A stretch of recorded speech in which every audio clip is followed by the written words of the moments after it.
From the NASDAQ market site in Times Square, we now shift gears to international markets.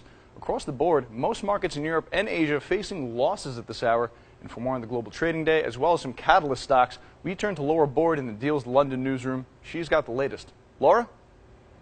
Thanks, John. Over here in London, we've just heard that the Bank of England has kept rates unchanged as expected. The European Central Bank, whose situation is looking a little bit more exciting, possibly after last month's surprise cut, is meeting right now to discuss rates and will make some commentary later today. On the corporate side of things, Merck, that's the German Merck, not the US Merck, has announced a large 2.6 billion purchase of a specialty chemicals maker, AZ Electronic Materials. It's listed in London, based in Luxembourg.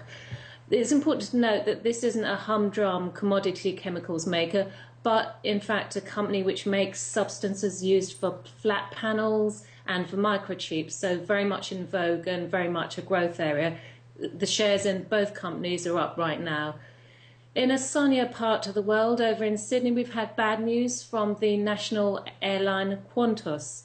It said it may make a loss in the first half of the year of as much as $270 million. It's laying off 1,000 people and says that the full year looks volatile.